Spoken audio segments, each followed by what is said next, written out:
story, we're going to explore the book of Esther. And the book of Esther is a challenging work for many reasons. And first and foremost, it doesn't seem to fit into any of the patterns of the other books of the Bible, of the Torah. Number one, if you start from Genesis all the way through the prophets, you have a story of the Jewish people connecting to the land of Israel. And it's all about the bond of God and the Jews and the Jewish people's challenges. In the book of Esther, all that is not there, except possibly as a subtext. But in the text itself, it's not there. The whole relationship to the land of Israel, to the temple, to their bond with God, it's not clear. It seems to be an anomaly. You know, the other book that's like this in some ways is, let's say, the Song of Songs. We call these books like Koheles, Ecclesiastes, and Song of Songs. They call them like wisdom literature is the term they use, a technical term. But the point is that you have the Song of Songs. It seems like love poetry, but it ended up in the canon. It ended up in Holy Scripture, in the Tanakh. And the Jewish people throughout the ages, once that became accepted, saw it as sacred. So they didn't understand it as being love poetry. They saw it as being something else, something greater, the relationship of God and the Jewish people, and that there's a metaphor of love poetry. So the book of Esther, if someone wants to read it as princess fairy tale, Cinderella story, they're welcome to do so, but that's not Tanakh. That's not what makes it holy. In other words, the Jewish people have seen it as part of Tanakh. And we even have discussions about how historically it ended up in Tanakh, how Esther lobbied with Mordechai, the men of the Great Assembly, the high court who had come back to the land of Israel, to make it part of the canon and to institute its reading, two separate things. But my point is that the book of Esther has to be placed in some form of framework, because if you just read it on its own, it's unmoored from the past of Jewish tradition and the future of Jewish existence and Jewish history. It's really stuck, bookended in the book itself by what's happening in Persia. Vayhi b'mei Achashverosh, it happened in the days of Achashverosh, King Achashverosh. And then it concludes with these bookends of taxes that were placed on the nations under Achashverosh. So these things did not go unnoticed. In other words, throughout the ages, when reading the book of Esther, they read it through the lens of other prophets. When did this story take place? Where is it taking place? It's taking place in the window in between the destruction of the first temple and the rebuilding of the second. So please feel free to interject with any questions, but we're going to explore the, let me change this so it's speaker view. I'm not sure. We're going to explore this period of the Jewish people. Here we are. I'm not sure why this is not. Here we go. Much better. Okay. So I want to start with just giving the historical overview of the time. There are things we don't know. We're not sure exactly who this Achashverosh was and exactly what period it was. And when we start reading the text, when we start reading it, we will discover that. But the period of the Jewish people outside the land of Israel. I'm going to go a quick overview. So, Jonas, if you want to go on without the sound, you'll be able to see the slides on your own phone. Okay, try it again. Okay, the Jewish people returned to the land of Israel. The fact is that you have in the story of Esther, we also have values that once we read the book of Esther as part of the Tanakh, so then other values in other books are are integrated into the reading of the story. In other words, this is not a standalone book. This is seen and slotted into a bigger picture. So you're going to have biblical values, religious values of the prophets and of the tradition that's going to be read with the book alongside. So the history is that the Babylonian Empire, Babylon conquered Assyria in 612. Nebuchadnezzar exiled the Jews twice. If you do it once, not enough. He did it twice. First, he takes the elite, and then afterwards, he destroys the temple and Jerusalem. And what happens is the Jewish people go down to captivity. First, they had gone in Assyria earlier, and now the Babylonians take them down into Babylon, into Iraq. And you can see the river Euphrates and the Tigris. These are all areas that are known to us today because of all the excitement in that area. But Babylon, which is Iraq, is not Persia, which is Iran. What happened here? Cyrus the Great, king of Persia, defeats Babylonia. The story here was in the Bible, in the Torah, was that Belshazzar, the descendant of Nebuchadnezzar, had calculated the 70-year end prophesied by the Jewish prophets that after 70 years, the Jews would go back to the land of Israel. And this was seen as a big issue. Nebuchadnezzar himself had gone insane at the end of his life. And the Torah tells us that it was a punishment for his how he treated the Jewish people and the destruction of the Beis Hamikdash. And it was seen that way by his peers or his descendants. And there was a fear of this God of the Jews, even though they weren't going to worship him. But after 70 years, when the temple is not rebuilt, despite the prophecy, Belshazzar makes a feast, and he brings out all the Kohen Gadol, the high priest garb, and the dishes from the temple, and he celebrates. And that's when you get the writing on the wall. What happens is a hand appears and writes words on the wall. He does not know what it means. They call for Daniel, and Daniel says what this means is that you were weighed and measured and found wanting, and you're finished. And the night does not pass until Cyrus, the Persians and the Medes, conquer the Babylonians, and Belshazzar is killed. Now, what happens then is Cyrus the Great, the Persians and the Medes conquer Babylonia. And that's where the beginning of our story is.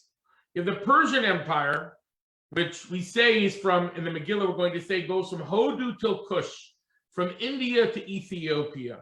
That's how it's commonly translated. There are different translations of those words, but 127 provinces and countries.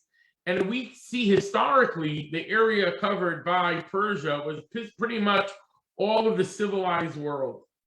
And as we'll see in the Megillah itself, it was united by a network of roads and of messengers and a system of local authorities coupled with Persian authorities, each one with many different languages, but he was able to keep it united.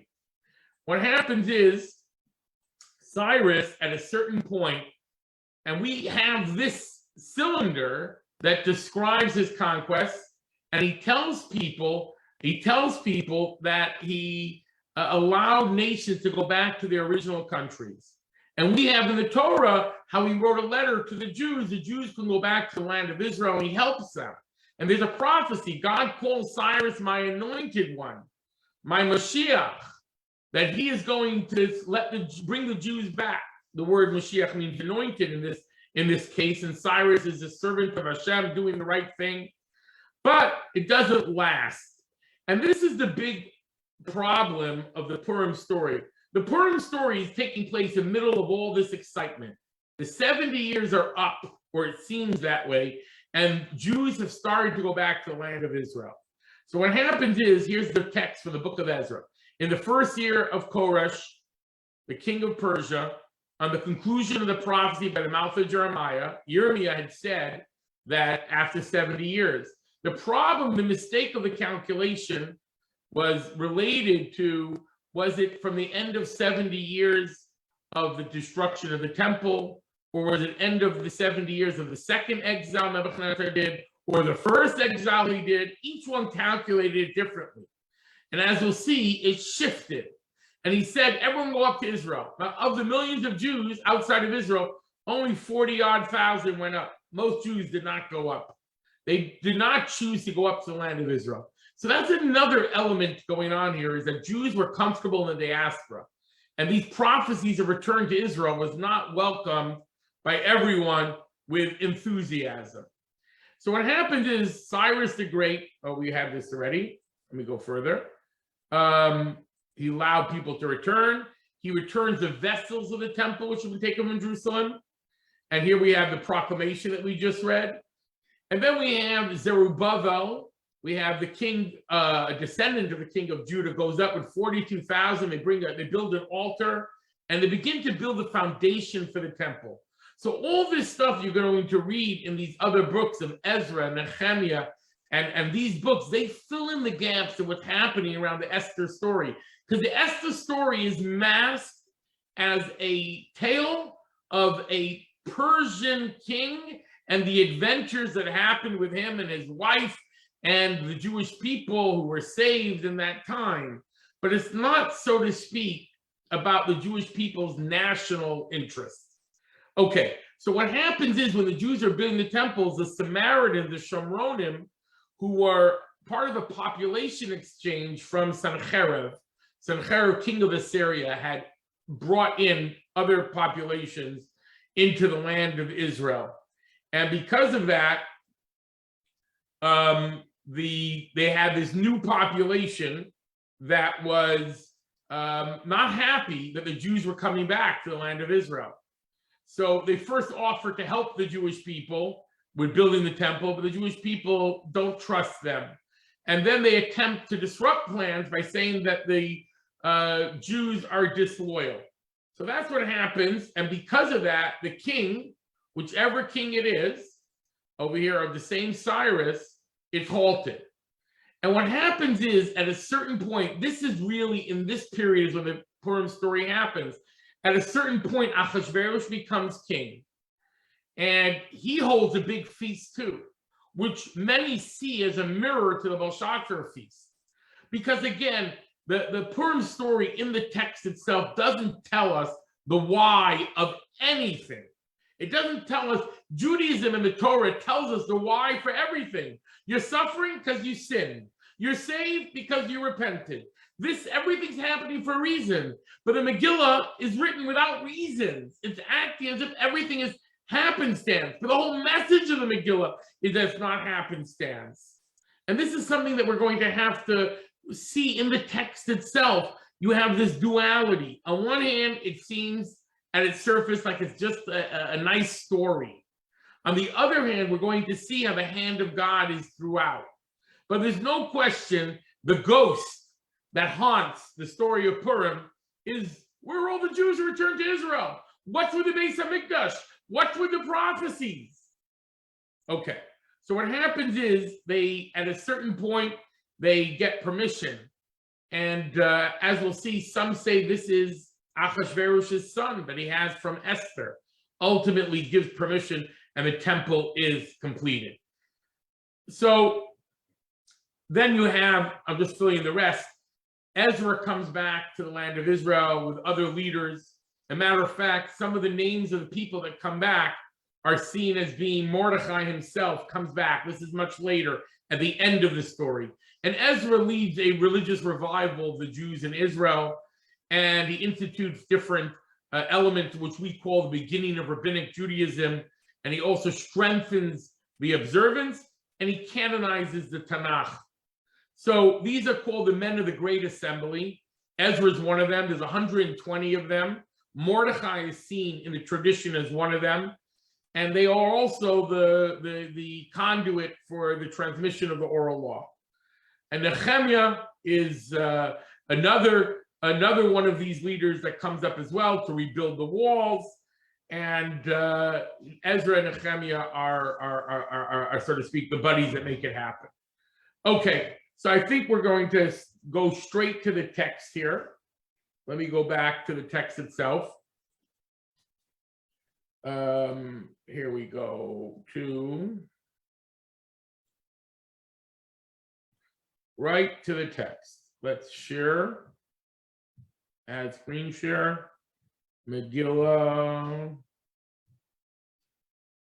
I don't want that Megillah. I want this Megillah. I want that one. Okay. Any questions before we go further?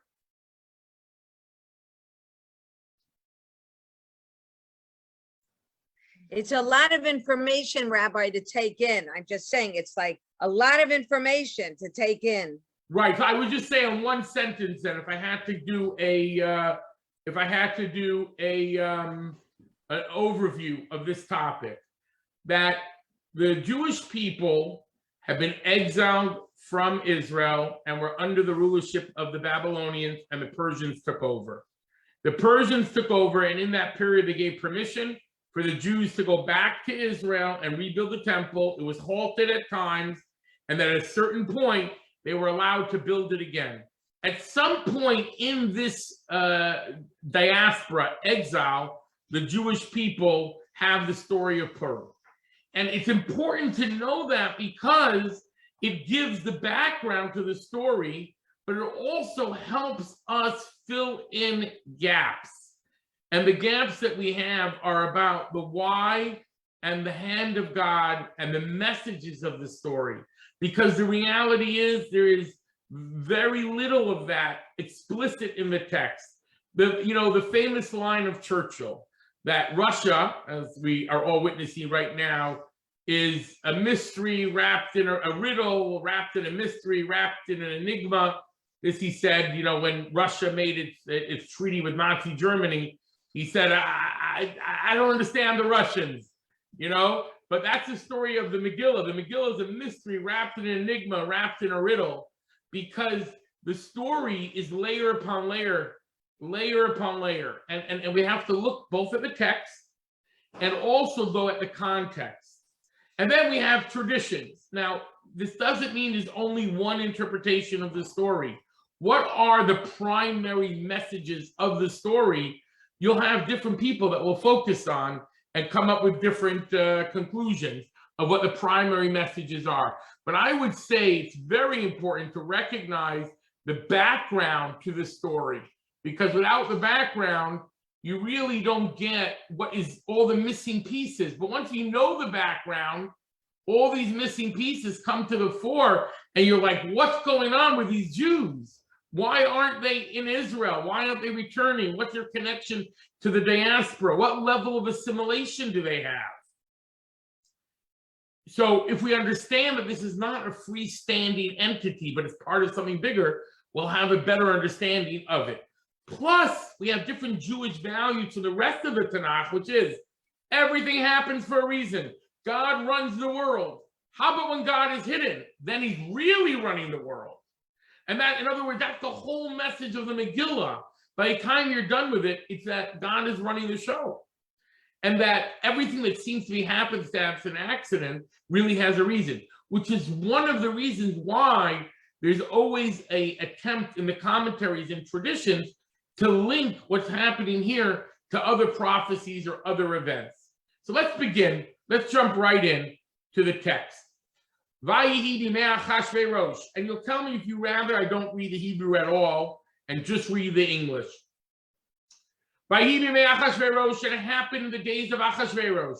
Who Achashverosh? He was the Achashverosh, Hamolech, who ruled Mahodu ve'ad Kush, from Hodu, from India to Ethiopia, from Hodu to Kush. Sheva ve'esmu mea Medina, 127 countries. So I'm just going to give you a little bit of analysis. And it came to pass in the days of Achashverosh. Whenever it says in the Torah, Vayhi binei, it's something bad is coming down the pike. So here's the first rule of biblical analysis. There are different words that are used in context spread throughout the Torah. that are allusions to either happy things or not happy. V'haya is happy. V'hi b'mei is usually sad. So there's something coming, even though it seems to be neutral, but it's going to be something bad is brewing beneath the surface. Then we say, it was the days of Achashverosh. It doesn't say King Achashverosh, it says Achashverosh. So, and then it says Hamolech, he who ruled. So the commentaries say, who was this Achashverosh? Now, historians debate this too. Was he Xerxes, Artaxerxes? So we're saying he was, just like Pharaoh was a generic name for the kings of Egypt, so too Achashverosh was a generic name for the kings of Persia. And I would say my own interpretation, my own understanding is that Achashverosh is, you don't, here's the problem. In secular sources, you don't find the term Achashverosh. In the Torah, in the book of Daniel, and in other places, you do find Achashverosh as one of the kings of the Persian Empire. It seems to me, and this is also the gist of some of the interpretations, that the word Achashverosh, which is a contraction, our sages say, of Ach Verosh, a brother and a head. So the empire, now there's a lot of information here. I know Karen's going to point it out if it's too much, but I would say the Achaemenid Empire, which is what Cyrus and Darius were all part of, that family of Persia who ends up conquering the Babylonians, they were called the Achaemenids. So the Achaemenids, some say if the Greek word Achaemenid is connected to this same Hebrew word of brother and head. So I would read the text like this. It came to pass in the days of the Achaemenid Empire, emperor. Which one? The one who was ruling from 127 nations. Because otherwise, you don't find the name Achashverosh used in other texts except in biblical texts. But if we understand it as a generic name for the kings of Persia of that time, it makes a lot of sense. But the idea that he ruled, Hamolech, he reigned, but he's not called the king. It doesn't say it came to pass the days of King Achashverosh. So our sages say that he wasn't of royal descent. He ruled himself. He was a stable boy. He overpowered with a revolt, and he took over. Now, anyone familiar with Persian history, these people in that period are killing each other left, right, and center, poisoning. One guy takes over, another guy takes over. There are pretenders to the throne. There are all sorts. But the point that we're going to focus on this chapter is the overwhelming might of Achashverosh. And the question we have to ask ourselves through a Jewish lens, why? Who cares? We're working with the assumption this is not just a nice story. It's in the Torah. It has a message for us. The word Torah means message. So first and foremost, what is the basic religious message that Achashverosh is so powerful, which we're going to see in a moment? He ruled 127. Anyone familiar with the number 127 from anywhere else in the Torah? Sarah, it says, well, 127 years old at her death. So there are going to be allusions to other sections that Esther is going to merit to become queen over 127 nations, just as her great-grandmother Sarah had lived 127 years of holiness and commitment. And the connection to that we'll touch on a little bit later. Okay, B'shna shalosh l'mocho, and please tell me if you want me to skip the Hebrew. In the third year to his reign, Asa mishta l'chol sarva vadav, he made a party for all his princes, all and servants, Hail Paras Amadai, the army of Persia Media, Hapartamim, Visaria Medinos Lefanav, the Partamim, and the princes. So this word Partamim is a strange word. It only exists twice in the whole Tanakh. And the gist of it seems to be is that if you look at the history of the Persian Empire, in order for him to rule over such a large, diverse community, he created a system, much as the Russian Communist Party, they would have some watcher, I forgot the term for it, from the Communist Party that would go along with each military group. You would have a local apatric or whatever it was called, that would be the minder that you were that would report back to the king, to the headlines. In a similar fashion, what he did was like this. He conquered many nations. So he left the rulership, as Putin is trying to do in Russia right now, and Ukraine possibly, which is to, put in a puppet government and then have a local person there as advisors. That's what the king of Persia did at the time. So he brings them all in the third year, either because why is he making a party? First of all, the key word here is mishteh. Mishteh is a banquet, but it's a drinking banquet. The Persians were very into drinking. As a matter of fact, you could read Herodotus, who's a Greek historian, and others who talk about the elaborate drinking rules that we're going to encounter in the Megillah were part and parcel of the Persian identity. They drank like nobody's business. So he makes a party, and we're going to see why. The text doesn't tell us why. So we have different reasons given. One reason is because there were different revolts going on. He was able to crush them, and he finally was able to sit securely on his throne. Alternatively, he was celebrating his marriage to Vashti. We'll see how that turns out. Or another interpretation is based on the lens of the Torah, is that he was celebrating, as we're going to see allusions to, the fact that he calculated 70 years had passed and the Jews did not return. So he thought, like many Jews might have thought at that time, the exile is permanent. The Jews are not going to be able to rebuild their temple. They're stuck here. Maybe they had started it and it was stopped like we started earlier. Maybe not. So he makes a big party. And what does he do? For many days, he shows the riches of his glorious kingdom. For 180 days. This guy, Achashverosh, is totally over the top. Over the top. So he's showing, if you look at the Hebrew, Osher, Kvod, Machusi, Yakar, Tiferes, Gedula, so there are 6 terms used. The riches of his glorious kingdom, the splendor of his excellent majesty. So if he showed 6 of them per day, the Medrash says he had 1,080 special displays that he put on. So he's showing over the top.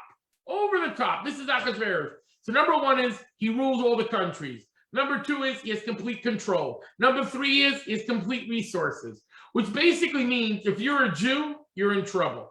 The fact of Jewish history has been is that when one nation oppressed you, there was another nation that could take you in. If there was something going on in Europe, you could run away to America. If there was before that, one country exiled you, another one welcomed you in. Achashverosh was a ruler, a world ruler, and he ruled the whole known world. There was nowhere to run. Plus, he had the place under control. That's what it looks like. And when these days were over, the king made all those present in Shushan, the capital. We're going to find 2 different terms. Shushan Habira, Shushan the capital, and Shushan. For Gadol v'Akat, large and small alike, Mishta Shivas Yamim. So the first 180 days was for who? The leaders. The next 7 days are the people close to him. Who's close to him geographically? The people that live in Shushan, the capital. He wants to make them happy. He wants to make sure they're the ones that can kill him and poison him and get rid of him and revolt. You want to make sure the people in your capital city are happy. And he made a banquet for 7 days for them.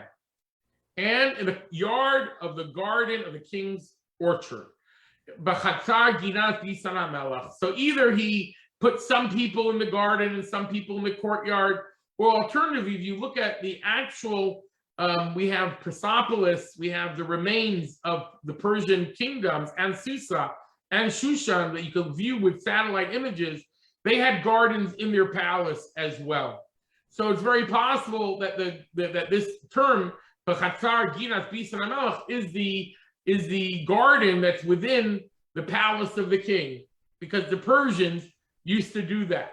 Now, if you look at this Hebrew words of verse 6, Chor, Karpas, Uscheles, spreads of white, fine cotton, blue, embroidered with cords of linen and purple, silver rods, marble columns, couches of gold and silver, on pavement, green, white, shell, and onyx marble. What is the Bible interior decorator? What is this? We're remaking, we care about what exactly it was.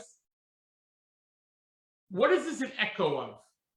This type of elaborate description of fabric Anyone have any ideas? Anyone want to share? The tabernacle.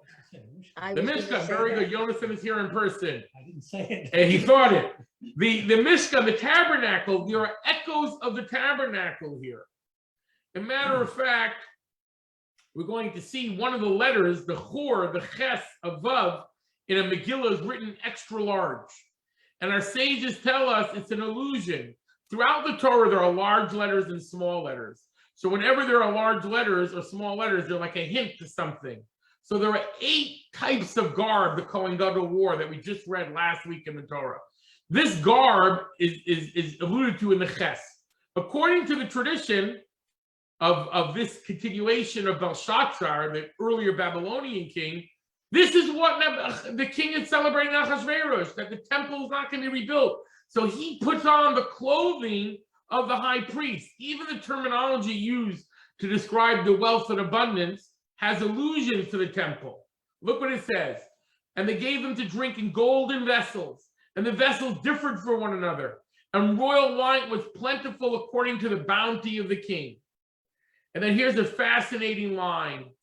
Vashtia chadas, and the drinking was according to law. What does that mean? No one over 21? Everyone after over 21? Ein ones, no coercing.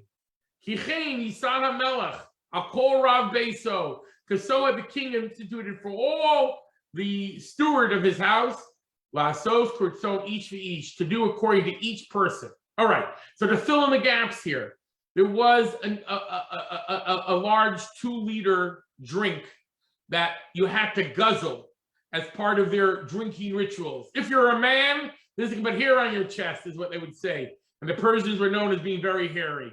But the point is, like a bear. But the point is about the drinking, there was this thing, it was called the puska.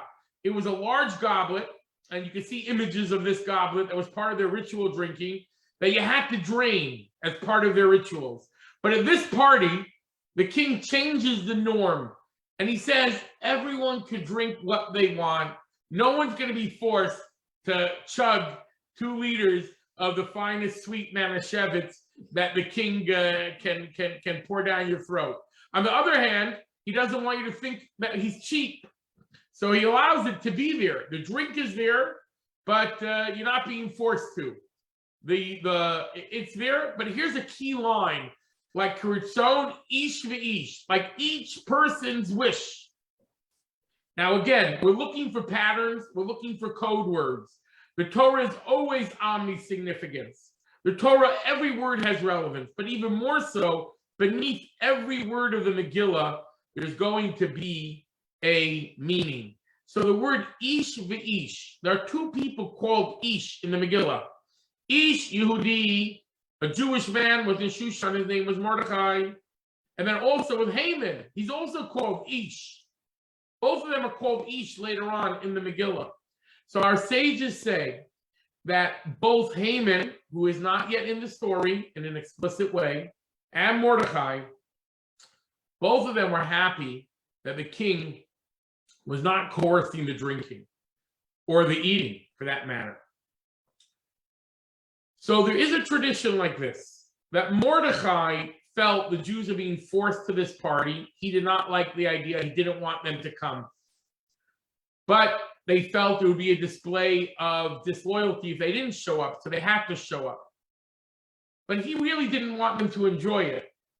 But more than that, he didn't want them to eat non-kosher. So he wanted to make sure they would eat only kosher. So he was happy that the king said, I'll make sure everyone's wishes are satisfied. At this party, if you're vegan, if you're kosher, whatever you want, I'll take care of. I'll have black kosher for you. So Mordechai was happy with that. Haman was happy, according to this reading, that Haman is already behind the scenes. Again, this is not explicit in the text. But the Haman, whether he is a part of this manipulation or just how he views the whole situation, there's a view that the Jewish people are give up their protection of the divine when they depend and rely on mortal man. We say, don't trust in mortal man. Don't put your reliance or rely on God. This doesn't mean you shouldn't worry about politics. But remember that God runs the world. So there's this element here where Haman wants the Jews to slip into more sinfulness.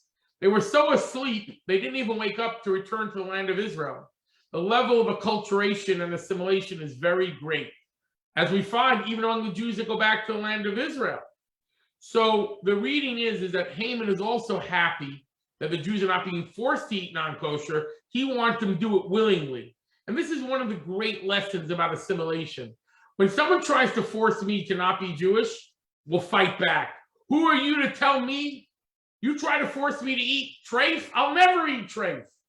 But then if you don't force people, you make it available, and you make kosher more difficult to find, people eat treif. What happened? The point is that we get our backup. Plus Haman, let's leave Haman out, but the negative repercussions when you're forced to do something is minimal. It's not your fault. You were forced. But if you willingly accept it, that's a serious problem.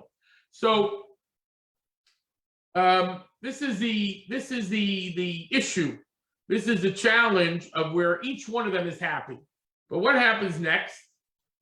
Gam Vashti Hamalka, verse 9. Vashti the queen also made a banquet for the women in the royal house of King Ahasuerus. What does it mean also? Say Vashti made a banquet. So there's different interpretations, but she made it indoors. Our sages say, the big feasting and all that, the men are very happy with, but give some nice interior design, a nice, beautiful palace. That was even, the women enjoyed more. But now here's the problem with Vashti. Vashti, as we're going to see, ends up with a bad end. And the question really becomes why? We don't work with the assumption that is happenstance and that there are things that are coincidence or unimportant. So the tradition has already, if you look at the prophets, they describe in Yirmiyah and Jeremiah and others, how the grandchild and grandchildren of Nebuchadnezzar will also end up being destroyed. So Vashti is seen as being Belshazzar's daughter. And we can do the chronology at some point at the end. I don't want to get too much fact, too much dates and times. But Vashti is Belshazzar's daughter, who's conquered by the Persians and the Medes, and ultimately Ahasuerus marries her. And what we're going to find throughout this chapter, that there's a switch between Vashti the queen and Queen Vashti. Each one of these approaches has a subtle message. If the queen comes first, we're saying she's royalty. If she is Vashti first, they're somehow degrading her, as we're going to see in this conversation. So she makes a banquet for the women equal, just like he's making a party for the men. Now, according to this understanding that she was the granddaughter of Belshazzar, we have traditions that whenever Ahasuerus was being nudged to help let the Jews rebuild the temple, she would say, my grandfather destroyed that temple. You want to rebuild it? In other words, the tradition sees Vashti as being wicked. That's the reality. And there are verses in other biblical texts that allude to that. It's not explicit, though, in the text, but it's alluded to. And we're going to see in a few different messages that the tradition finds in verse 10. On the seventh day, who cares what day of the week it was? Just say when the king's heart was merry with wine. On the seventh day, our sages tell us it was Shabbat. And it was Shabbat. And the reason why this happened on Shabbat, first of all, we're going to see how people respond, different cultures, to when they're eating and drinking. Now, the Jewish people, Shabbat, even though they eat and drink, we fill the time with Torah study, with song, with praise of God. So even though they were at the party, they made Kiddush and they lived the Jewish life. But what happens, the comparison is stark. When you look at what happens with Ahasuerus, what happens? He orders, Muhammad, Bizar, Chavona, Biksa, Avaksa, Zeza, Charkas, the 7 Sarisim, eunuchs, chamberlains, who serve in the presence of King Ahasuerus. He orders them. What does he order them? Now, each one of these words, again, in the Midrash, are allusions to different temple services or angels or forces that are coming back to crash on the king's head. The king is not being destroyed like Belshazzar. God is saving Achashverosh because great things are going to come about through him, even though he's a foolish, evil person. What does he command? Let's look at the words. To bring Vashti the queen. So he's degrading her. He's saying not Queen Vashti. He says she's Vashti the queen because she married me. Bring her with a royal crown. What's the point with the royal crown? So our sages say he wanted, what happened here? It was 7 days in, they were drunk. What do they talk about? They don't have sports and they weren't fighting a war. So they're talking about their women. Each one is drunk. Each of the princes saying, the women of Babylon are more beautiful. The women of Ethiopia are more beautiful. And he says, no, the Persian women, like Vashti, she's the most beautiful. Or Babylonian. So they said, yeah, if you dress anyone up in royal garb, they look beautiful. You know, you have the best makeup artists, you have the best wardrobes. He says, I'll tell my wife to come in here wearing nothing but her crown. That way you'll know she's the queen. You're not going to say I switched her for someone else. You're going to know she's the queen because no one else is allowed to wear the crown. And she'll wear nothing else. So he's willing. A moment ago, he was making a party. Everyone can have what they want, but he doesn't care about what she wants. He's now imposing on her to show the people, the princess, her beauty, for she was of comely appearance. So she was Tovas Marahi. What happened? Queen Vashti refused. You see the word queen is now switched to before. She says, that stable boy, my grandfather and father could drink 1,000 bottles of wine and not get drunk. This guy takes a sniff of Manischewitz and he's acting like an idiot. He's a drunken sailor boy. He can't hold his liquor. What are these Persians? So our sages say she didn't just refuse, because we see the king gets very angry. She refuses to come at the king's behalf, which was brought by the hand of the chamberlains. And the king became very upset. And the anger burned within him. So what does he do? He doesn't react right away. He's angry. So the queen Vashti, she says, I'm a queen. He's a stable boy. He just married me to have a veneer of respectability and royalty. But Yomer HaMelech, the king said to the wise men who knew the times. What does this mean, who knew the times? Some say he speaks to the Jews, because Daniel had been the advisor and other sages had been the advisors of the Babylonian kings. And they felt like they were stuck. They were stuck because if they said, kill her, even though she was an enemy of the Jews, what's going to happen later, the king may regret it and they'll be in trouble. If they say don't do anything to her, so they're going to say that they're not loyal. If they say kill her and he doesn't kill her, they're going to have two enemies that hate them. So they said, ever since the temple was destroyed, we're not able to respond and deal with these type of life or death issues. Ask someone else, because we haven't been on our land. We don't have the same sort of resources of our libraries and more settled minds. Ask the princes of Ammon and Moab. They have been living on their land for time immemorial. And so he turns, look at verse 14. He turns to 14, and the nearest to him are Karshana, Shesra, Admasa, Tarshish, Meres, Marsa, and Muchan, the 7 princes of Persia, Media, who saw the king's face, who sat first in the kingdom. So we see in 13 and 14, it switches a little bit. So we fill in the gap.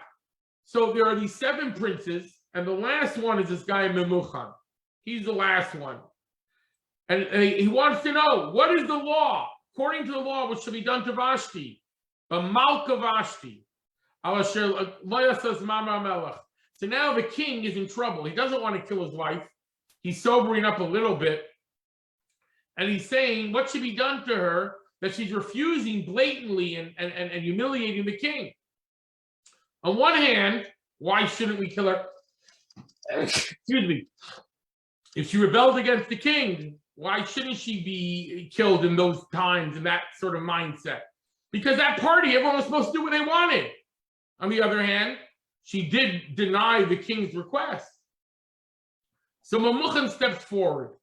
Now Memuchan, we don't know who this Memuchan is. We don't find him again. Sorry, let me go back up a drop. He says Memuchan steps forward. Now he seems to be the last of the seven, but he speaks first. So our sages say this Memuchan is the same Haman. Haman is the plotting. He would like his daughter to be married to the king. He has plans, and he's busy manipulating his way up the pathways. Others say it's a different person, but either way, to make it this consistent, Memuchan declares before the king and the princes. In other words, he's talking to the princes, not like he's giving advice to the king directly. It's in front of the king and the princes. And he says, not against the king alone is Vashti, the queen, done wrong, but against all the princes and all the people and all King Achashverosh's provinces. This guy, whoever Memuchan is exaggerating the sin. He's saying this wasn't just a sin against an individual king. This woman has done something wrong against all the princes and all the people, or all the men, he means. So what happens here? She did something wrong, and he says it was something wrong against everybody. And you'll see why this is an echo of Haman as well. Same type of argument Haman uses against the Jews. Well, look what she says in verse 17.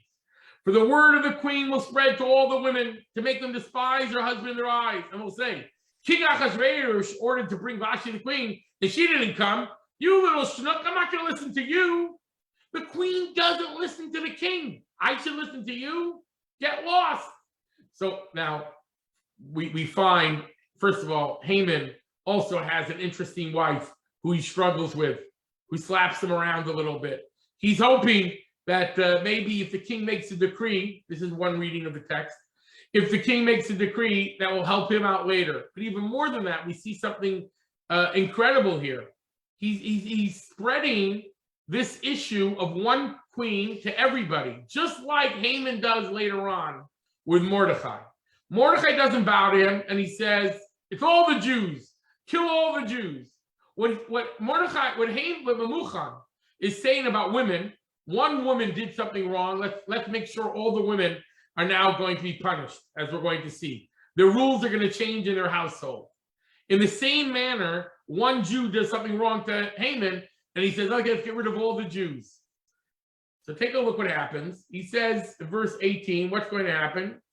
And this day, the princesses of Persia Media, heard the word of the queen, will say to all the princes, there'll be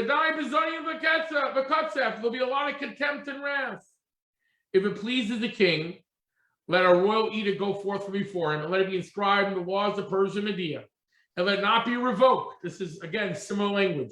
That Vashti shall not come before King Achashverosh, and let the king give a royal position to her peer who is better than she. So here Memuchan, whoever he is pushing that an edict come out and that Vashti should go. Now, this is on Shabbat. According to our traditions, that Vashti is a grandchild of Belshazzar, and that she continued a grandchild of Nebuchadnezzar, a child of Belshazzar, and she continued the evil way of her ancestors. Our sages say on Shabbat, she would force Jewish women to work for her naked. And this is why this decree comes against her. In other words, the sages understand that everything that happens is measure for measure. Everything happens for a reason. Vashti is not just collateral damage. They find other biblical texts that illuminate this issue. So Vashti is not just a prototype feminist. She's not just fighting for the rights of women, although Memuchan seems to be fighting against the rights of women. And the question is, this decree that's made, is it seen as foolish or redundant? Is this something which is impossible to enforce? You're going to tell everyone, here's the verdict. Verse 20. And let the verdict of the king be heard throughout his entire kingdom, although it is great. Either the kingdom is great or the challenge is great. And all the women should give honor to the husband, the great and small. Show some respect to your husband. So either this was foolish or unenforceable. And what happens next? And the matter pleased the king and the princes, And the king did according to the word of Memuchan. And he sent letters to all the king provinces. All the king provinces, to every province according to his script, and to every nationality according to his language, that every man dominate in his household and speak according to the language of his nationality. The wife has to start speaking in the language of the husband. The husband spoke a Babylonian, the wife has to as well. So either, some say, the Talmud says, this foolish edict where everyone laughed at it, what kind of insane person, this guy can't even rule his wife, and he's drunk, and he's making up these decrees, and he's signing them, he's making a farce out of the whole kingdom, really helped the Jews later on. Because later on, the decree of Haman signed by the king is signed 11 months, it's almost a year before the Purim story. And in that decree, it's going to say, on the 13th of Adar, you can wipe out the Jews. If they thought the king was stable and sane and had normal rules and not unstable Meshugana, they would have killed the Jews in advance. There was no love lost. There were enemies. There were many enemies, not all of them. There were many enemies of the Jews, among the foreign nations that were there, and they would have wiped out the Jews and taken their money. Like we see Nebuch in the Holocaust, you had all these Latvians, Ukrainians, and others that didn't even have to be commanded to do anything, and they're busy attacking the Jews. But because the king had preempted it with this stupid type of decree, this weak, drunk type of decree, so that weakened the trust they had in his decrees, that made them wait until the actual 13th day to see what would happen. Okay, so what happens, let's stop for some questions here before we move into the next section. Any thoughts? Anyone have any issues they want to share? Okay, if not, I'm going to continue.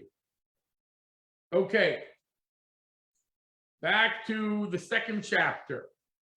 So the second chapter, let's have to scroll up and go to 2. Chapter 2. Here we go. Okay. Here we go. After these words, to show Hamas HaMelech, as his anger subsided. So what's fascinating is, we don't, until he hangs Haman from the tree, then it does, here it says kih, as it went down. It did not disappear totally. We're going to see, it says when he hangs Haman, it says, V'chamas HaMelech, the anger was forgotten, was gone, was totally gone. But till then, it's not totally gone. And this is going to help us understand the psychology of what happens throughout the story. That it's only a little simmer. His anger has gone down. And what happened? Remember what Vashti had done. Remember Vashti and what she had done and what had been decreed upon her. And he had regrets. He felt bad. He's remembering Vashti. And he was either moping around or he spoke to the people. He doesn't speak to his wise men. The wise men haven't helped me. So instead, he goes to the young people. Now, it is not healthy to ask the young helpers for advice, because look at the advice. This advice that he gets is, not exactly kingly. It's obscene, ultimately. And the king's young men said, let them seek for the king young virgins of beautiful appearance. These guys say, let's make a beauty pageant. Yeah, that's what we'll do. Let the king appoint commissioners. I forgot one other line I wanted to say. I'm so sorry.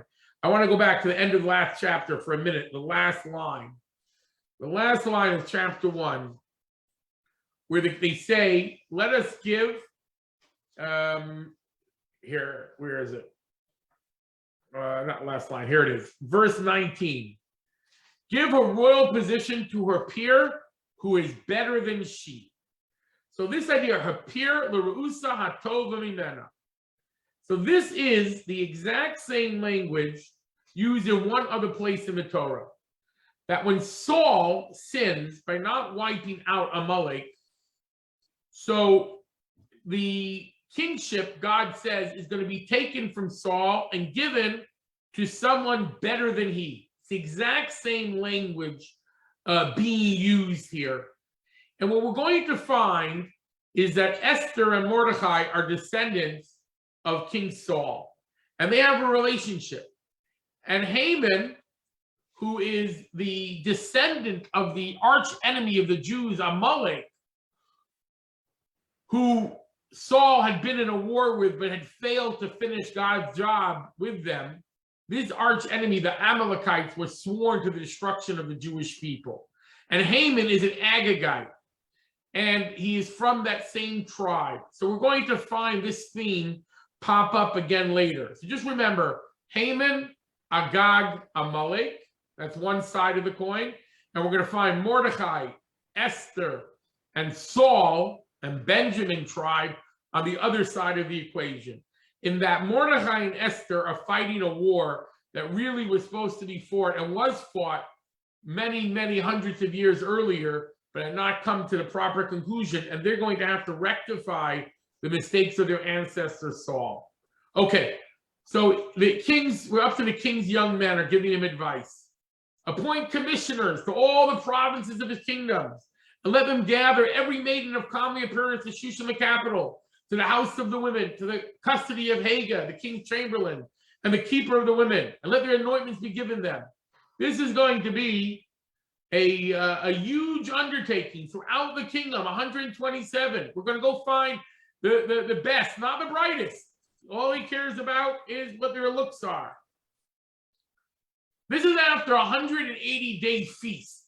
You know, for under excess, there's a picture of Achashverosh in the dictionary. Achashverosh does everything on overdrive in an obscene way. I mean, 180-day party and another 7 to cap it off, kills his wife and says, okay, what are we going to do now? Oh, we're going to spend next 3 years or more, as we're going to see, collecting beautiful women so you could try them out and sleep with them and then decide which one is going to be your queen. It's obscene. This is obscenity of obscenities. This king is not an attractive personality in any way. And even though the Megillah describes it as his wealth and his greatness and his power, there's a subtext here. The subtext is purity against impurity, self-control, as we're going to see by Esther, vision, wisdom, all counteracting this type of appetite gone amok, which is Achashverosh. Haman is more of a problem. Haman is evil. Achashverosh is just appetite without restriction. And as we see, I mean, the terminology used here of collecting the women is very similar to the language used when Joseph talks about the age of starvation is coming. We have to collect the bounty of Egypt and we're storing it away. This is how the language is being used here. Objectifying, over indulgence in an insane way. Even though the book is written with respect, because this book is written among the Persians and Medes, and they have the power already to stop the building of the temple more than once. We weren't going to mess with them. Nevertheless, we have a subtext. So there is always a subtext in the Megillah. So let's take it further. Vahanara, Shakita Be'eni Melech, and the maiden that pleases the king, Timloch Tachas Vashti, should reign instead of Vashti. V'yitav hadavar Be'eni Melech Bias came. Now we read out loud in the Megillah. There are 4 verses we read out loud because the Megillah, just like lighting the Hanukkah menorah, is about publicizing the miracle.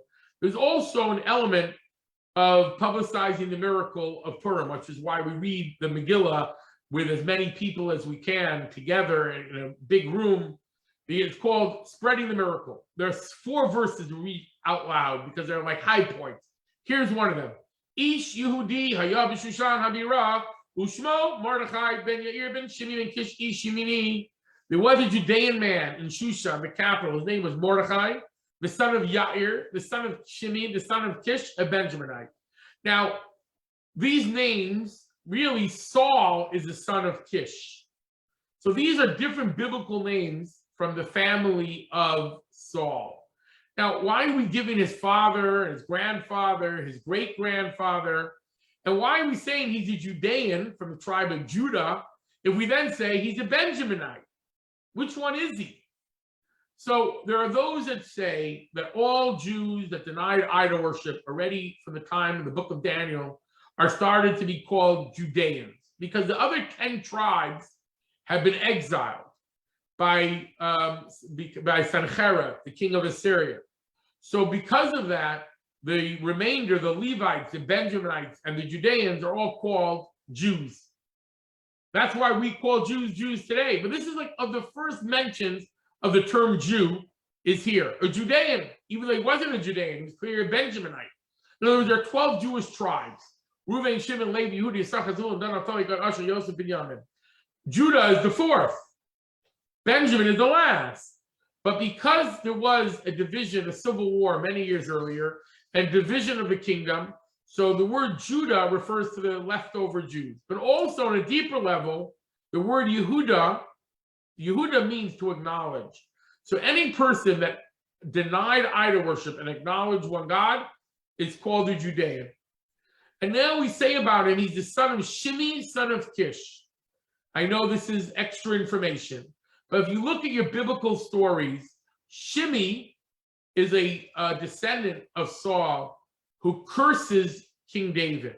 He curses him after King David is retreating after different civil wars and battles. Shimi, a descendant of Saul, curses the king. And in those days, he's supposed to get a death penalty. And the advisors want him killed. And King David says, if God let him do it, God wanted me to hear that. God wanted me to hear it, and God should hear my shame and humiliation and answer me in my distress. This is what King David says. So King David has mercy on Shimi. And because he does, Shimi goes on to have children and ultimately have descendant Mordechai. So because King David doesn't kill this descendant of Saul who had blasphemed the king, which in those days would have been a death penalty, but he does not kill him, because of that, the Jewish people have survival later on.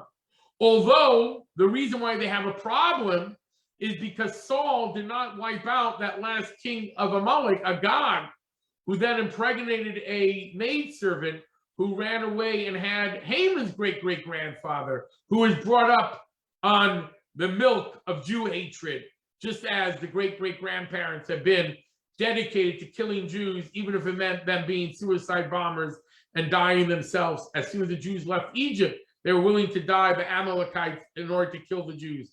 And Haman is totally obsessed with this killing of the Jews. In this reading, in other words, there's a subtext that we're reading here that is Haman is connected to Amalek, and in another subtext that Mordechai is connected to Saul, as we see the Kish, who's the father of Saul, a Benjaminite. So we bring these elements. Who was this Mordechai? Asher Haglam Yerushalayim. He was exiled from Jerusalem. With the exile, there was exile with Yechaniah, king of Judah, which Nebuchadnezzar, king of Babylon, had exiled. So earlier on, Nebuchadnezzar, if you remember, had done 2 exiles of the Jews. The first one was with Yechaniah, the leadership and the princes. And then we find that our friend Mordechai had gone back and then come back another time to help set up Jewish life. That we have this repetition. Asher Haglam, Yerushalayim, Imagolah, Asher Haglasa, Asher Hegla, Nebuchadnezzar. We have the word exile 5 times in this verse. And the idea is that Mordechai had been traveling back and forth to the land of Israel and to Babylon, and he had been part of this establishment to build the Jewish community in Babylon. And he had gone not to Babylon afterwards, but he ended up in Persia, in Shushan, where the seat of the king was, but Jewish life there was weaker than in Babylon. Now here's the key word, verse 7. He Omein as Hadassah, and he was Omein, he brought up, he trained. The word Omein is also related to the word emunah.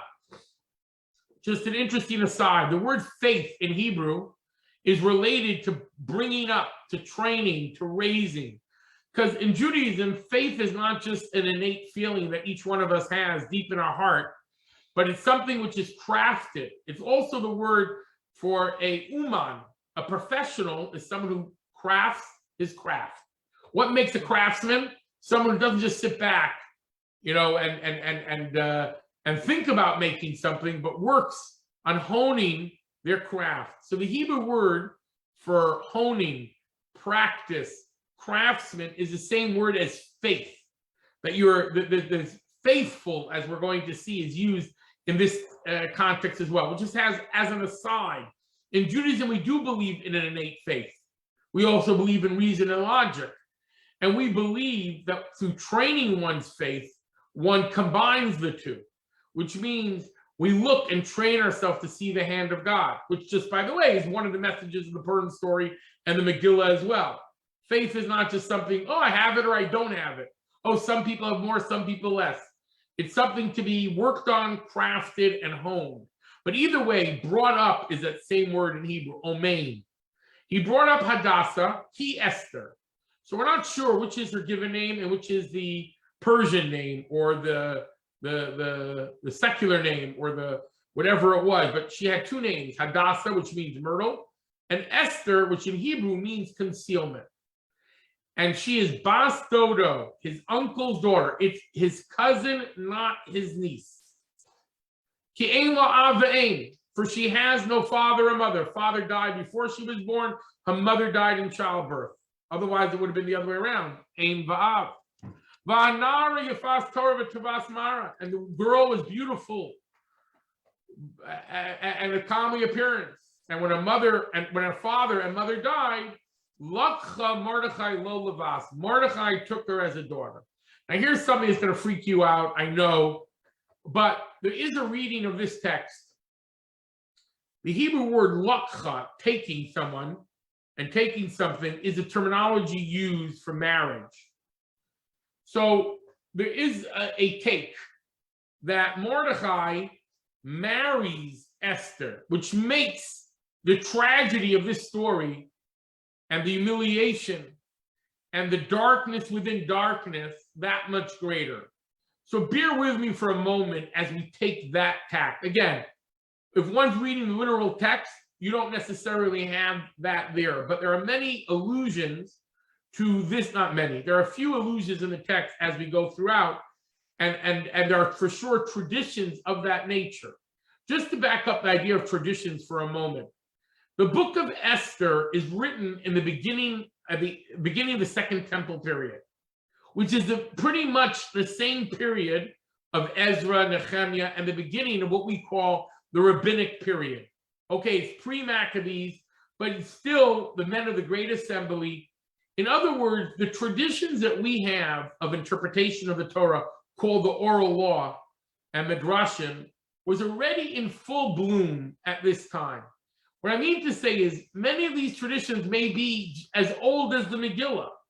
So I just want to say that we shouldn't necessarily reject out of hand a tradition just because it makes us uncomfortable. And what's important for us as we read these interpretations and the looking at the text through many different lenses. I don't want to say there's only one lens of looking through a biblical text, because the Torah is infinite and we could look at it through different ways. But by understanding how the sages and traditional commentators viewed, some of them, many of them viewed the story, one can understand the depth of the tragedy and the depth of the challenge and the depth of the prophecy and faith that Mordechai and Esther had to have to go along with this, which is so counterintuitive. But let's work with that assumption for a moment. Mordechai married. And what we're going to see, even though the king had asked for virgins, you're going to see that it switches. The king doesn't just look for virgins, for maidens. It says, we'll see in a second. Okay, we'll see in a moment. Let's see if we have. When it came to pass, when the king's order and decree were heard, And ubi kaves na'aros rabos. It doesn't say anymore basulos, virgins. Now it just becomes, even though the English makes it the same translation. Before we had na'arot basulos, girls who are virgins. Now we have na'arot, just girls. So soon we're going to have even women. Al Shushan Abira, to Shushan the capital. Ayad Haggai, to Haggai, but Kilakach Esther. Esther is taken. Al Beis Hamelach, to the king's house. Ayad Haggai Shomer Anashim, to Haggai, the keeper of the women, to the harem. Or the house of Haggai, who's going to take care of them. It's not yet the house of the women, the Beis Hamelach. So just for a moment here. So the idea is that Mordechai raised her.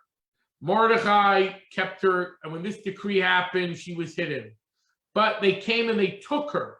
So the Hebrew word before they were gathering, because they gathered, but what I heard says they took her by force.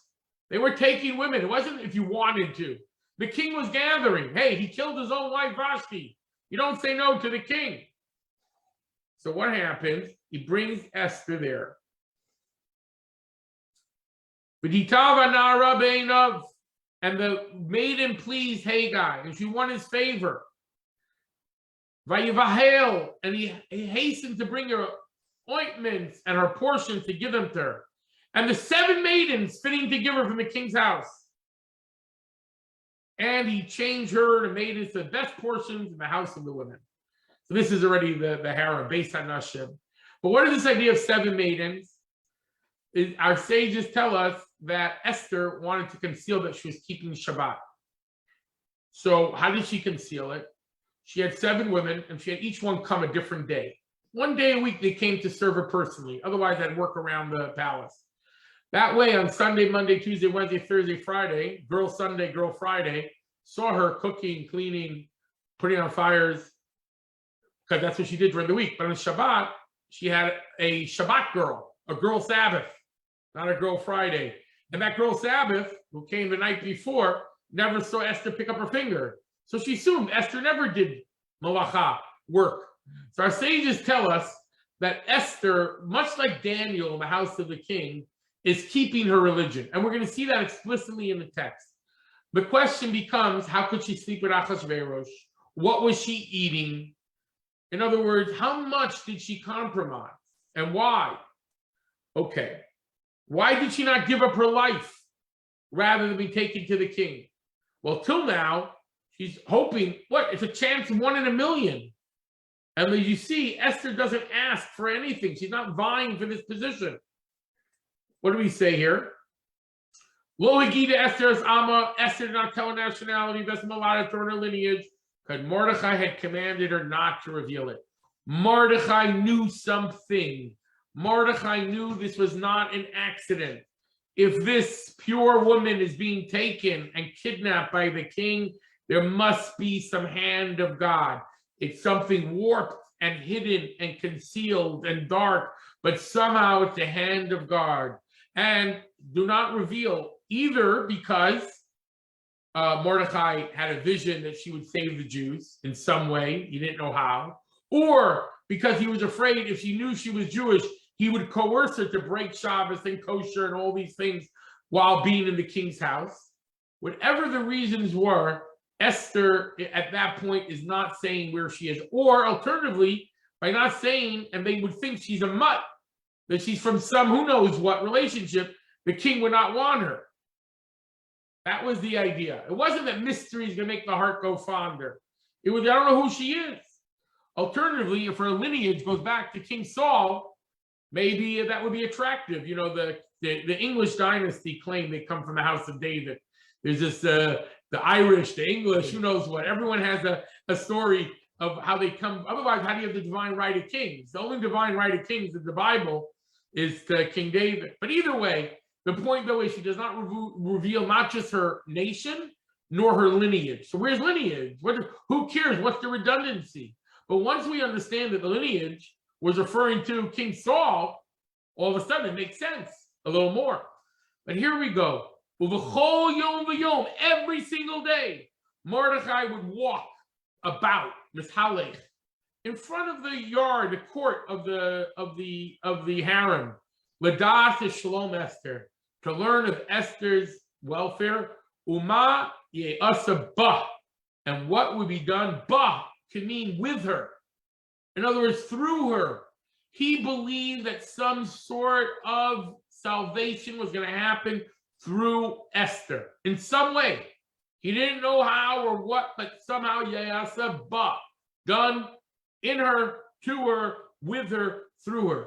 The Medrash says, God says, Mordechai, you every single day went to check up on this poor orphan girl. I'm going to give you the opportunity to save the entire people. Mordechai has to end up saving the Jewish people, but it begins just like Moshe stands up for the Jew being beaten, and then stands up for the girls who are being attacked by the shepherd.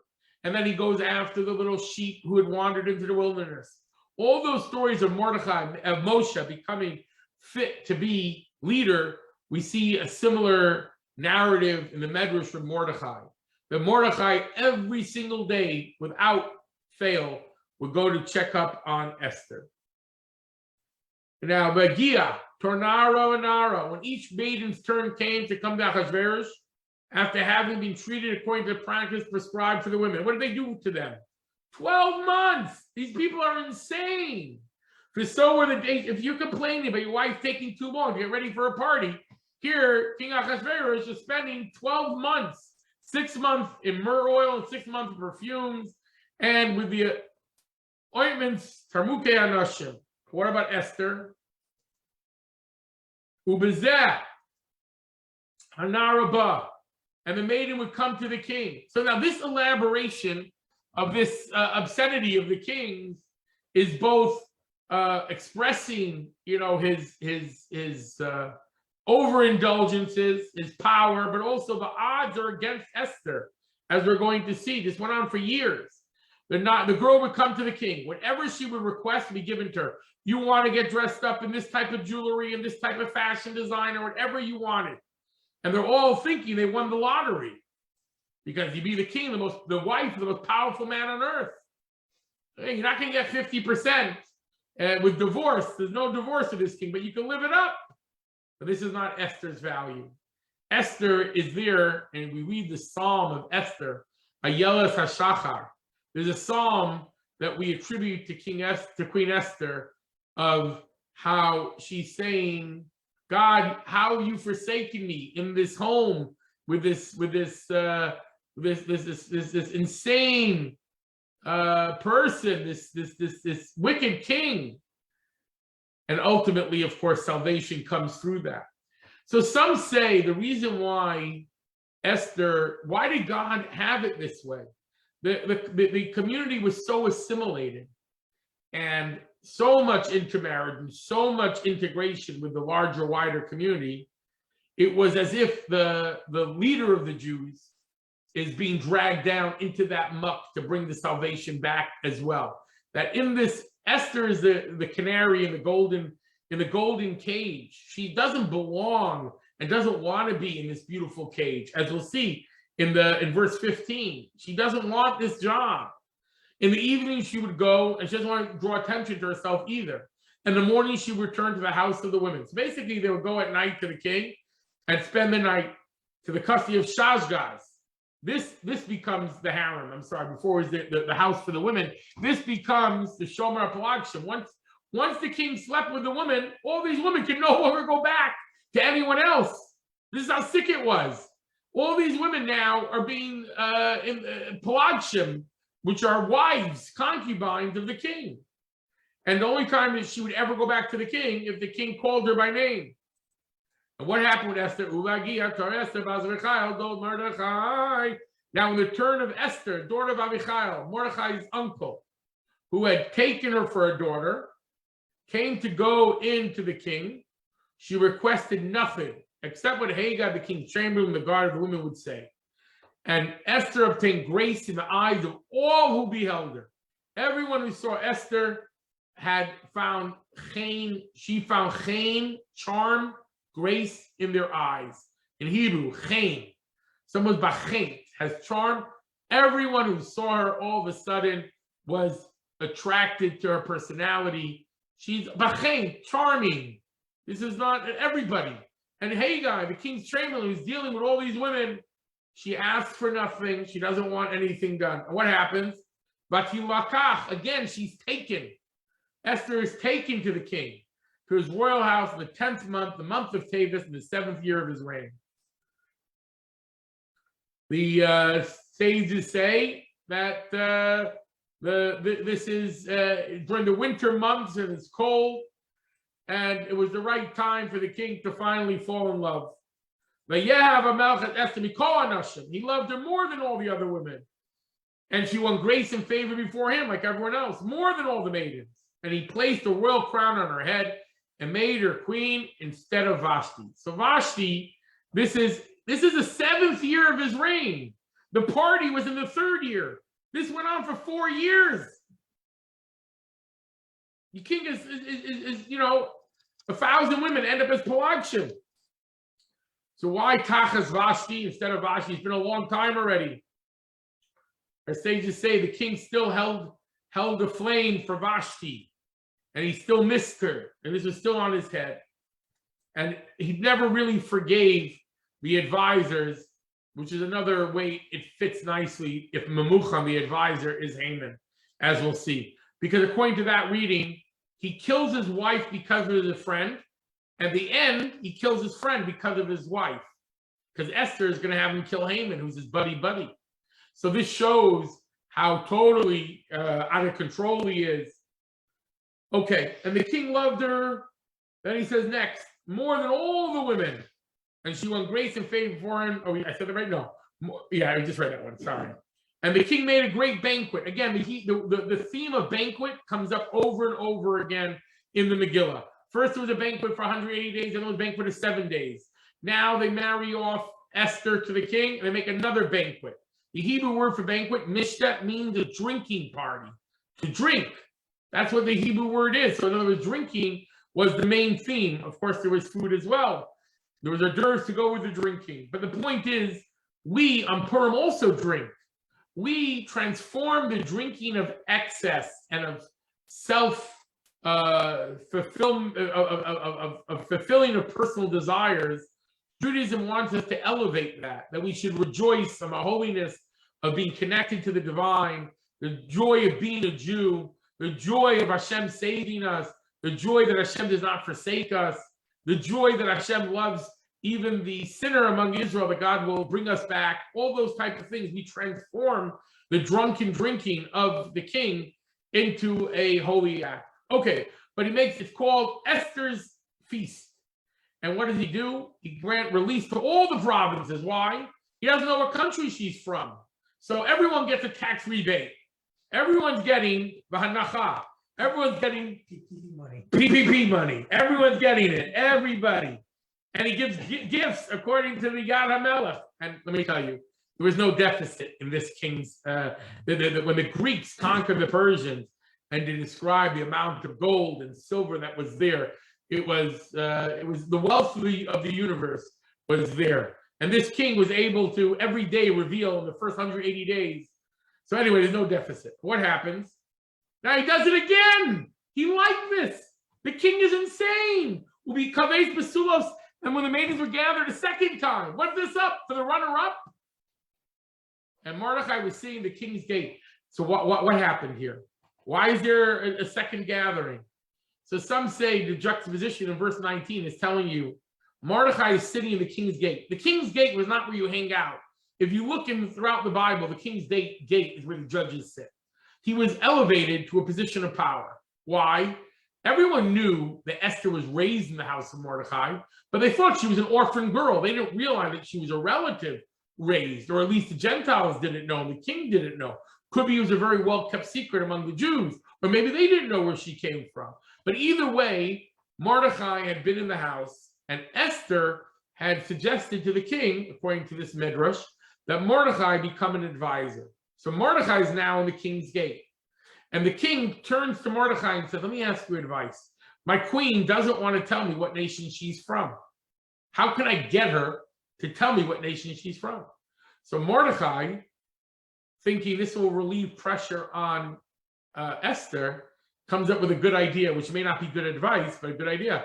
She says, nothing makes a woman more jealous than if you have another pretty woman that you're consorting with.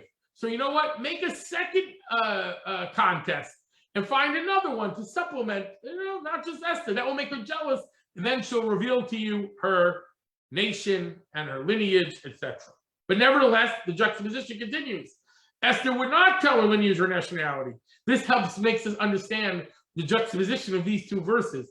Otherwise, they're a non sequitur. They don't make much sense. So Esther would not tell her lineage or her nationality, as Mordechai had commanded her. Why? For Esther kept Mordechai's orders, ma'amar, what Mordechai had said, as kashahaisa ba'amna ito, as she kept when she was raised by him, when she kept the faith, so to speak, with Mordechai. In other words, even though one could argue that now that she was married already, she could say which country she was from. All the fears wouldn't exist anymore. Nevertheless, she continues because Mordechai had told her, or because Mordechai, even though she made it to power, she still saw herself as a follower of Mordechai, that Mordechai, leader of the Jews, would direct her in the proper way. But Yama Mehain, here's a subtext, a subplot that happens. In those days, what do you mean those days? Those days when the king is in his honeymoon phase with Esther, at that point, Mordechai was sitting in the king's gate. Bigthan and Seresh, two of the king chamberlains of the guard of the threshold, became angry and sought to lay a hand on King Achashverosh. They were not happy, different reasons. Well, if you were, for 4 years, you had to deal with the king taking new wives every night and all of his demands, you'd also get irritated. So Bigthan and Seresh want to poison the king. They want to kill him. It doesn't say here how they want to kill him, but the tradition says that, and also Persian history, that's usually the poison was the way they went. And the matter became known to Mordechai. How did Mordechai know about it? Either he had a prophecy, Torah doesn't tell us how, text doesn't tell us, or since he was a member of the Sanhedrin, he understood the Sanhedrin had to be familiar with all different languages. And these guys, Bigthan and Seresh, were from some faraway land, and they didn't think that the Jew understood their language. So they spoke in front of him. Mordechai was sitting there, and they're guarding that gate. But Mordechai understood Tarshish, they understood their language, and he reports it to Esther. And Esther tells it to the king in Mordechai's name. Each one is looking out for the other. Mordechai doesn't tell the king directly. You know why? Because he wants Esther to get brownie points. Esther tells the king in the name of Mordechai because she wants Mordechai to get brownie points. Each one looking out for the other. And they investigated. It wasn't just, he wasn't drunk. He didn't just kill them. They investigated, found to be so. And they were both hanged on gallows, and it was written in the diary that was read before the king. So this is the end of chapter 2. And what happens is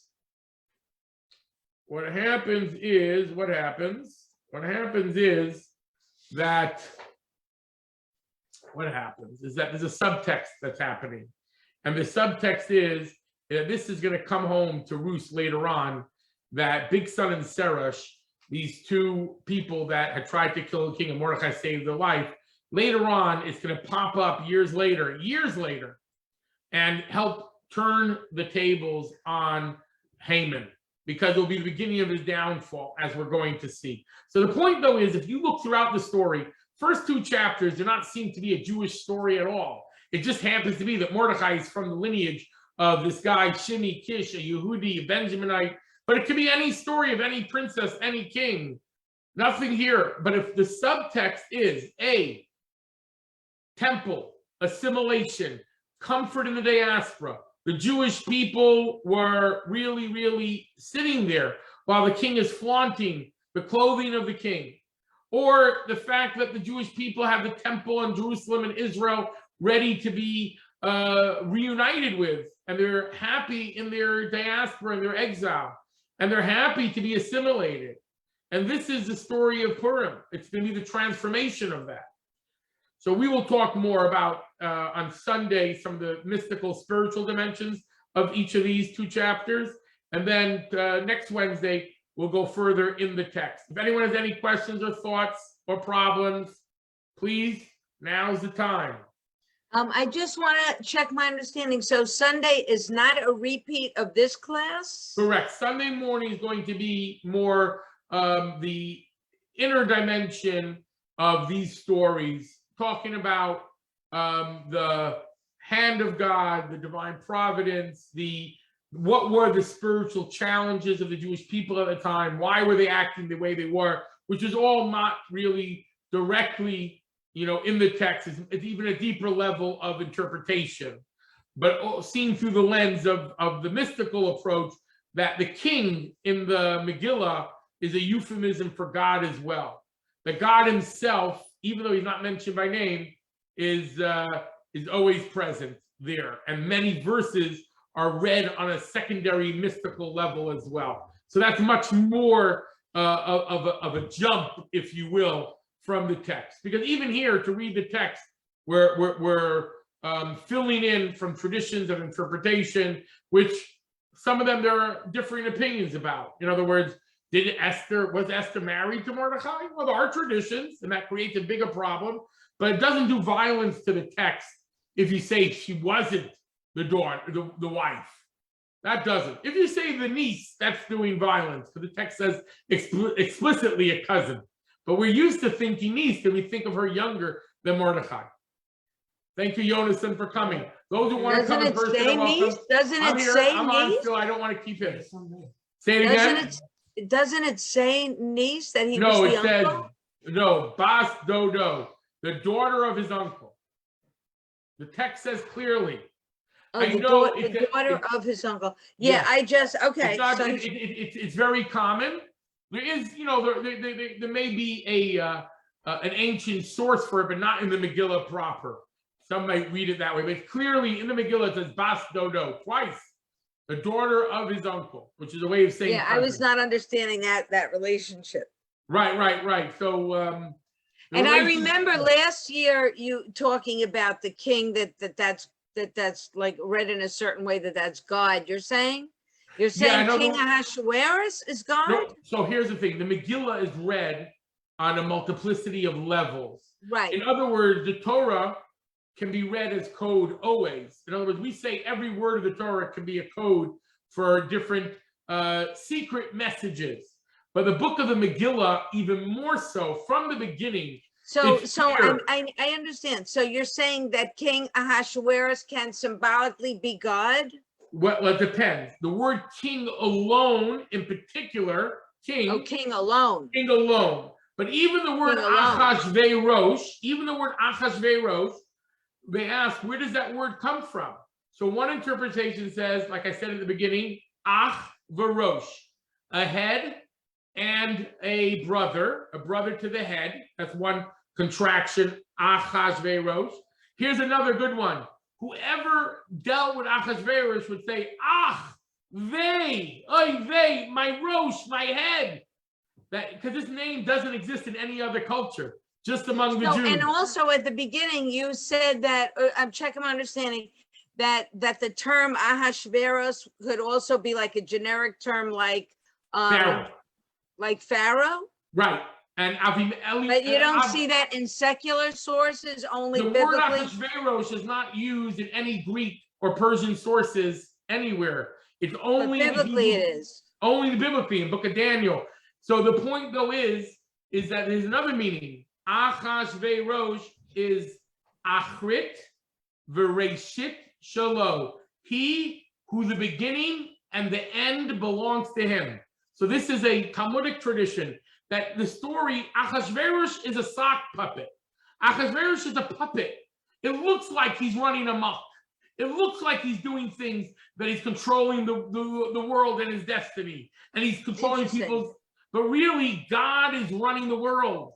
And that the whole text then is read on a whole different level. Again, this doesn't mean Achashverosh is not Achashverosh. It means, can I read Shakespeare? Can I read a book as being a mess? Can I read Animal Farm as a story or also as a metaphor? In other words, it can exist in more than one level. And for sure, the Megillah has that in spades. So that's one of the issues. Again, I don't want to do that sort of conversation about Hashem as king in this type of study, because that's further removed. It's a whole other way of reading it. Last year, we covered 4 different ways of reading the whole Megillah, either as a metaphor for the human struggle or or mystical and spiritual ways. Now we're doing more medrash and the words of the text in the next 4 weeks. Anyone else have any issues they'd like to bring up? No question is too bad. No question is ignorant. There's just so much information out there. I left out tremendous things. So anything you don't understand is my fault. So any questions, feel free to ask. No one's going to ask how I got this nice new technology? All right.